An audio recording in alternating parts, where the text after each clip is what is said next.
É sempre um privilégio, né? É sempre uma alegria poder estar aqui nesta noite para meditar na palavra de Deus. Apesar do nervosismo, né? Apesar da perna não estar me obedecendo, eu sempre falo isso, mas é a verdade, viu, meus irmãos? Depois que começa, melhora. Eu convido os irmãos a ficarem de pé e vamos abrir as nossas Bíblias em Mateus 23. Nós vamos ler do versículo 1 ao versículo 12. Diz a palavra de Deus: Então falou Jesus às multidões e aos seus discípulos. Na cadeira de Moisés se assentaram os escribas e os fariseus. Fazei e guardai, pois, tudo quanto eles vos disserem, porém não os imiteis nas suas obras, porque dizem e não fazem. Atam fardos pesados e difíceis de carregar e os põem sobre os ombros dos homens.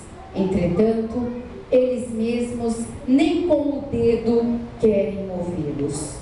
Praticam, porém, todas as suas obras com o fim de serem vistos dos homens, pois alargam os seus filactérios e alongam as suas franjas.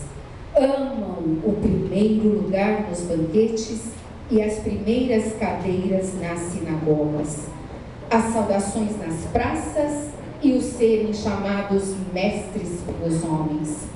Vós, porém, não sereis chamados mestres, porque um só é vosso mestre e vós todos sois irmãos. A ninguém sobre a terra chameis vosso Pai, porque só um é vosso Pai, aquele que está nos céus. Nem sereis chamados guias, porque um só é vosso guia, o Cristo. Mas o maior dentre vós será vosso servo. Quem a si mesmo se exaltar será humilhado, e a quem si mesmo se humilhar será exaltado. Amém. A igreja pode se sentar. Irmãos, o texto que nós acabamos de ler, ele é um texto duro, né? Nele a gente consegue perceber claramente a indignação de Jesus contra a hipocrisia dos escribas e dos fariseus. A gente consegue perceber como para Jesus a hipocrisia era algo abominável. E olha que a gente só leu os 12 primeiros versículos. Porque se a gente continuar a leitura, a gente vai ver que Mateus fala no capítulo praticamente inteiro deste assunto. A partir do versículo 13, começa uma série de ais. Ai de vós, escribas e fariseus hipócritas, por isso, por isso, por isso, por isso. Para quem não sabe, de uma forma bem simples, fariseus eram os políticos, os legisladores, e tinham uma conotação religiosa, uma influência religiosa. E os escribas eram os mestres, aqueles que interpretavam os escritos de Moisés. E se a gente prestar atenção no texto, a gente vai ver que a hipocrisia era alguma coisa que fazia parte do caráter desses dois grupos. Estava arraigado na personalidade desses dois grupos. Mas, meu irmão, o que é ser hipócrita? O que é hipocrisia? Em primeiro lugar, hipocrisia é dissimulação. Uma pessoa hipócrita é uma pessoa dissimulada. E uma pessoa dissimulada é aquela que finge os seus sentimentos, as suas intenções. É uma pessoa que não é verdadeira, é uma pessoa que não é natural. Parece que o tempo todo ela age de forma controlada. Ela escolhe muitas vezes até com quem vai se relacionar para tirar proveito. Hipócrita é o falso. É aquele, meu irmão, que critica o outro, que denuncia o outro, mas que faz coisa muito pior que o outro. que aponta o dedo, né? Que joga a pedra no telhado, mas que tem telhado nem de vidro, sabe, meu irmão? Muitas vezes de papel. Esse é o hipócrita. É aquele que finge ser o que ele não é, finge ter o que ele não tem. E eu não estou falando de bens. Muitas vezes o hipócrita é aquele que finge ter qualidades que ele não tem, virtudes que ele não tem. Sabe aquele que posa de cristão, de bonzinho?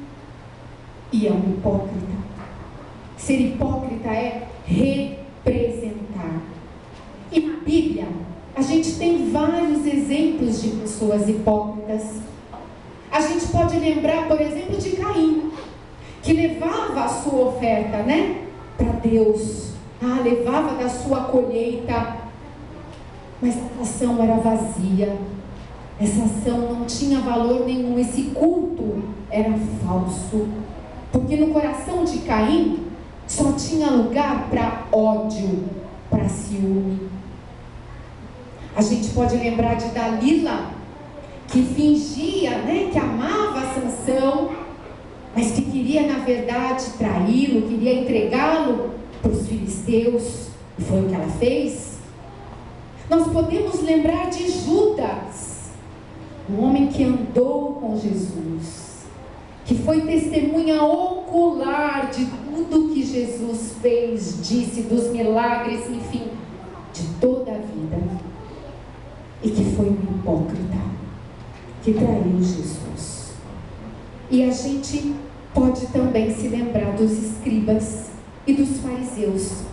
E se a gente prestar bastante atenção nesse texto, a gente vai aprender muito sobre a conduta de um hipócrita. Quer ver? Vamos para o versículo 3. Olha o que aqui diz lá: fazei e guardai, pois tudo quanto eles vos disserem, porém não os imiteis nas suas obras, porque dizem e não fazem. Olha aí o hipócrita. Prega bonito, né? Usa a palavra bonita, usa o vocabulário rico, mas não vive o que prega. E quantas vezes, meu irmão, nós temos feito exatamente isso? Nós temos sido como escribas e fariseus. Nós pregamos, somos admirados, somos aplaudidos, não vivemos nada do que pregamos. No domingo eu sou linda, no domingo eu chego aqui, eu tenho fervor, eu oro, eu canto, mas na segunda-feira eu nem me lembro que eu sou cristã. Eu não me alimento da palavra em um dia.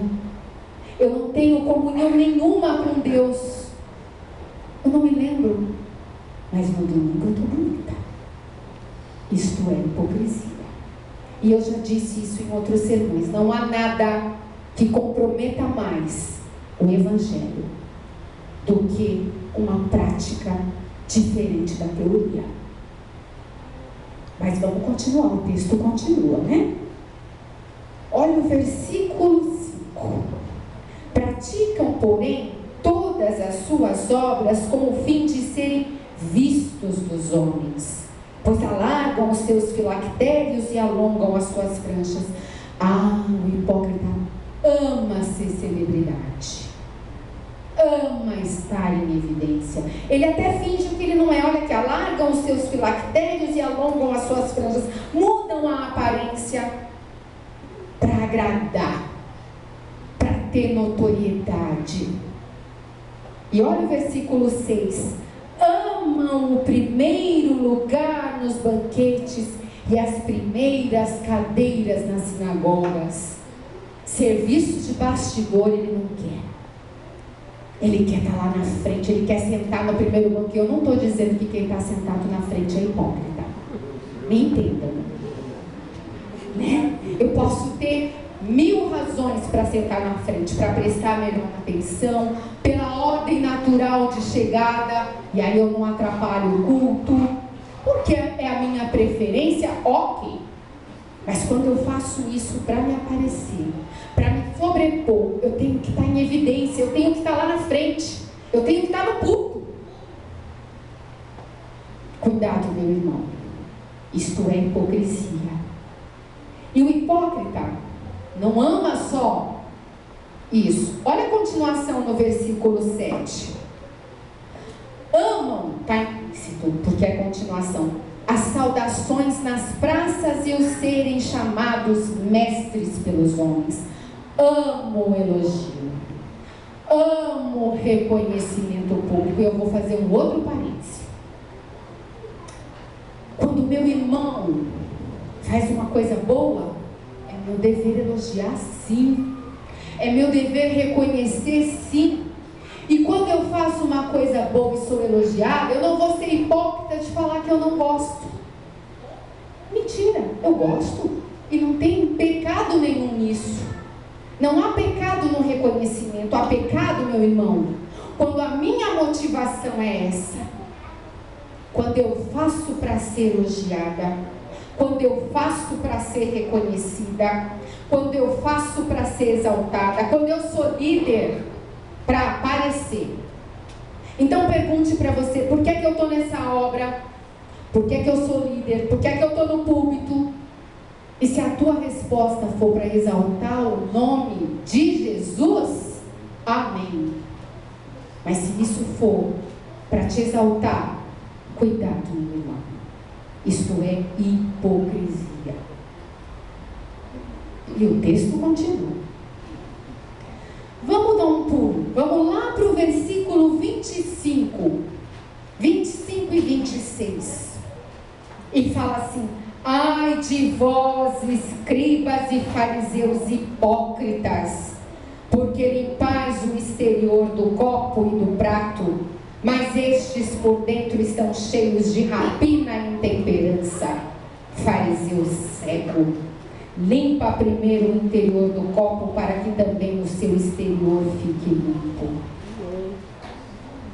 Ah, o hipócrita, para ele o que importa é só aparência. Aliás, o mundo que a gente vive hoje é de hipocrisia. Não importa o que a gente é, importa o que eu aparento ser, o que eu aparento ter. Há uma inversão de valores. Não é à toa, meu irmão, que Jesus fala para você: olha, limpa o teu interior, que é onde eu estou interessado. O teu exterior vai ser consequência. Se preocupa aqui dentro, fora vai vir. Infelizmente hoje a gente se preocupa com tudo, né? Menos com o nosso interior. Meus irmãos, eu poderia ficar aqui a noite inteira falando de cada um desses versículos desse texto, e a gente não tem tempo para isso. Mas eu vou te dar uma sugestão.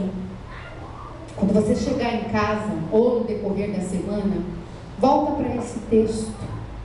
Lê esse texto com vagar, com calma, fazendo uma análise verdadeira da tua vida, vendo se as tuas atitudes e os teus comportamentos não se encaixam nesses versículos.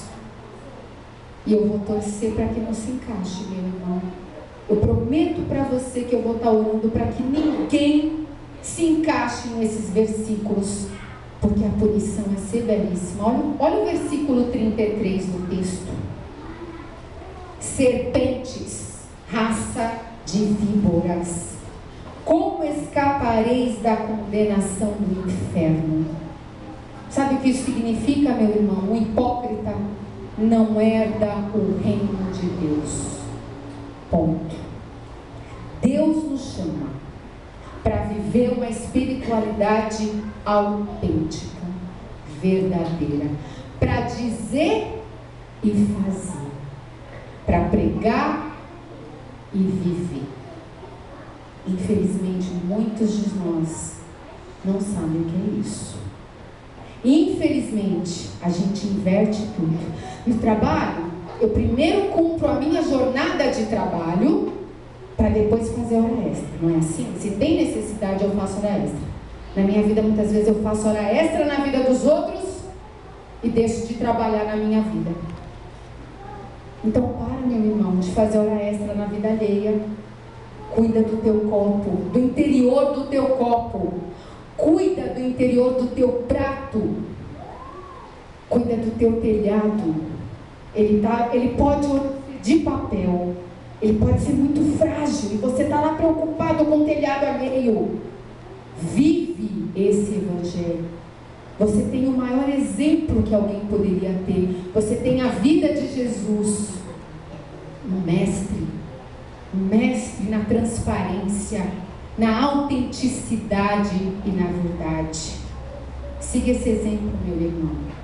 Analise profundamente esse texto.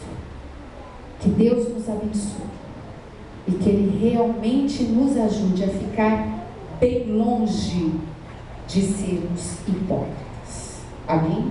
Amém.